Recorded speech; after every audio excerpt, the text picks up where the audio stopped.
How did you turn your life around? Refused to be another statistic. Never stayed complacent. Allowed myself to be uncomfortable and enter scary unknown territory for personal and professional growth. Oh, and I got pets and they make me so happy. And they make me want to do better so I can get them nice things like a big backyard and lots of toys lol. I wasn't happy. Lost weight. Shaved head. Got tattoos. Travel more. Complain less. Everything I do is for myself. I have a long way to go. If it's me trying to impress someone, it never sticks. You have to want to do it yourself.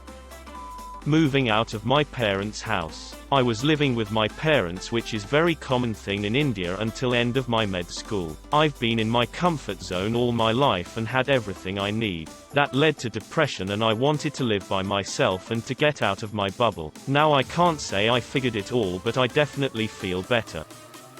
Went from just partying hard on the weekends to partying hard every day to losing my job from partying hard. Drug test failed for coke. From there it turned to meth. Really low point. One day, I had an epiphany and realized that it wasn't what I wanted, and that I've seen people go down similar paths. Actively sought help. Changed friend groups. Stayed in. Got clean and am now doing okay. Can't say I'm doing great, but my future is looking better every day, even if it's only slightly. The addiction is still affecting me, even after all this time. It's caused insomnia and depression, along with anxiety, things I didn't have before doing coke meth. I asked for help.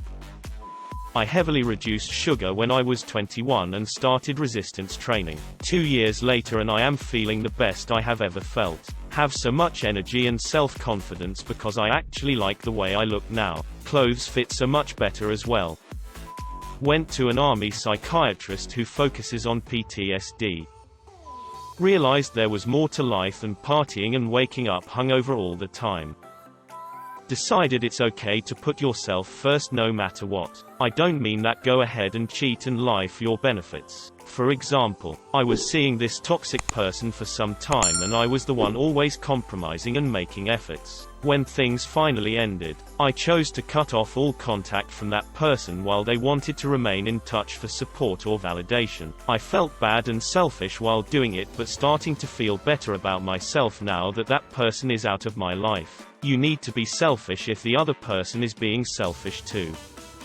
I got injured in a car accident, rear-ended. Lost my business and my wife of 19 years eventually left for another man, leaving behind a 17-year-old daughter and 2-year-old son. No job, no car, no money, 2 kids and $2,000 a month in rent coming due. 2 days after she left I took my real estate license test. I passed. I had planned to surprise her but had hid that I was studying in case I failed. Either way it wasn't enough and I ended up taking a job at Amazon. I worked a graveyard shift while my daughter stayed home with my son. I also did open houses on the weekend in hopes someone would walk in unrepresented. It still wasn't enough, so I signed up to drive Uber and Lyft. I had been able to pick up a decent vehicle from a family member for cheap and I was in business. I switched my graveyard shift to a day shift and started driving through the nights. The money was alright, but I realized I could make a little more if I switched from Amazon to another large company in the area. So I did. I did that for about a year. Things were okay. I was making good money and then Coldwell Banker fired me. I didn't think Coldwell fired anyone as long as they were paying their dues. I had never sold a house, so all it meant was I needed to switch to another broker. Turns out that was a blessing in disguise. A friend called on my way to sign with Keller Williams and convinced me to sign with a temp agency. I was skeptical, but what did I have to lose? The first and second day I was placed with Toll Brothers. It was alright and I could see myself doing that. On the third day I was sent to a local developer and my world was changed. The broker of record and the local developer took me under their wing. After a few months they hired me away from my temp broker, gave me a salary and commissions and provided me with an opportunity to change my kids' lives forever. I was able to go from working 4 jobs to just 1, and I have learned more about myself than I could have ever imagined possible. It's been 3.5 long years, but I wouldn't change a thing if I could. Went to a sober living and got clean. Left the cult. Gave Facebook, TikTok, etc. a week off. Then 2 weeks. Then never went back. reading more and using social media less. I'm almost at the point where I can just delete Reddit. Almost. I grew up in South Florida during the beginning of the opioid craziness. From 2006 to 2011 things got pretty bad. I'm 2011 I sold my last possession, my car for $800, packed 2 suitcases and bought a bus ticket to Denver. Never been to Denver, didn't know anyone there, but weed was starting to be legal and I didn't want to miss out. I detoxed on the bus going from Florida to Colorado. Do not recommend. I got lucky and ended up sitting next to a guy that was a grower and needed help in his garden. I didn't know it at the time, but on the Greyhound he said I had an 8-hour job interview. Got to Denver and he really helped me get established. Within 2 months I was sleeping on his couch and learning how to grow. Haven't touched a painkiller since I got on that bus almost 9.5 years ago, and now I'm married, homeowner, decent car, and working my dream job in the cannabis industry. It's not for everyone, but I literally went from homeless sticking needles in my arm to living a life better than I could have ever imagined. When you said lucky for you the guy next to you was a grower, I thought this story was going somewhere else. Realizing I don't have to act like someone I'm not just to be liked by everyone, changed my life choices and it made me a much happier man. I wish I've done it sooner and not on my late 20s. So much wasted time. Quite recently, I deleted Facebook, deleted Instagram and Snapchat. I now only use Twitter and Reddit. I stopped making an effort to those who don't for me. I cut out the toxic people in my life and I surrounded myself with positivity and care.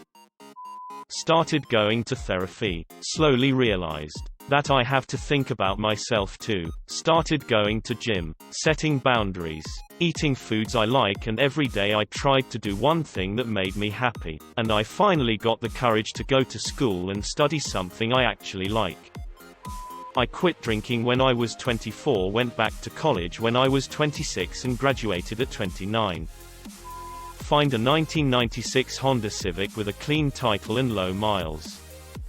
I took my last drink of alcohol 2,079 days ago.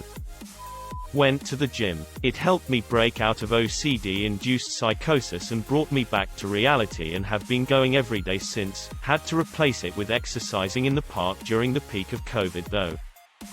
When I was a teenager I was homeless. A lot of places wouldn't hire me because I had no experience or interview clothes. I went to the Board of Education and begged the HR lady to give me a chance at any job. I told her I'd scrub the school with a toothbrush if they paid me. They made me a general sub for clerical. I took a call for one of the bad neighborhood schools that some others turned down. Walked across town to get there every day. I had to start walking at 4:30 a.m. to be on time. I wore dress clothes from a church mission that were way too big, but I did my best. After 4 months they gave me a long-term position, then a permanent one with benefits. I saved up enough for an apartment. Finding a landlord okay with renting to an 18-year-old homeless girl was hard, and started college. I haven't been homeless a day since in the last 15 years. I even have a house now. Stopped smoking weed. Quit a job that wasn't making me happy. Went back to college. Just literally handed in my notice at my shitty office job during a global pandemic tanking economy to go back to college this September. I'm 29 and scared shitless. This has given me hope. After being laid off from my last factory job, I suddenly found myself on the streets of Toronto in the early 1990s with a grade 9 education. No money, no friends, no job references, and not really any family. So what did I do? Found an unbelievably dirty, crappy crawlspace basement apartment. Applied for welfare. Stopped drinking and smoking, and anything else unhealthy. Got a gym membership and went 4 hours a day. Jogged 5 miles every morning weather permitting. Enrolled in an adult high school. Ignored everyone and everything that would be a distraction. Got my high school diploma with honors in 2 years. Applied for university. Got in. Moved to a different city and spent 4 years getting my BA Hon in philosophy because I like to think and solve problems. applied to a graduate program, and spent the next 10 years getting my MA and my PhD, then spent the next several years as a professor making good money and having lots of fun. Won't say how things are going now because I got cursed with poor health etc., and so am no longer working. I'll just say that I am happy now and know that I would have ended up either dead or in jail if I hadn't done what I did all those years ago. Sooner or later everyone has got to take their life seriously. I decided to stop comparing myself to my brother and try to focus on the improvable. Taking vitamin D3 for a bad deficiency and quitting my job with a verbally abusive boss to better my mental health. Realized my quest to find love wouldn't fix anything wrong with me. Stopped manipulating and using men to try to fill the void in my soul. Treated men like people instead of tools. Actually fell in love and am married to the most wonderful person I've ever met. Stop caring about things I can't control and put all my energy into the things I can. It sounds hard, but there's actually a lot you can control and that doesn't leave much room for the other shit. Paid off my debts slowly but surely and worked my ass off to buy a house. Took years but it was worth it.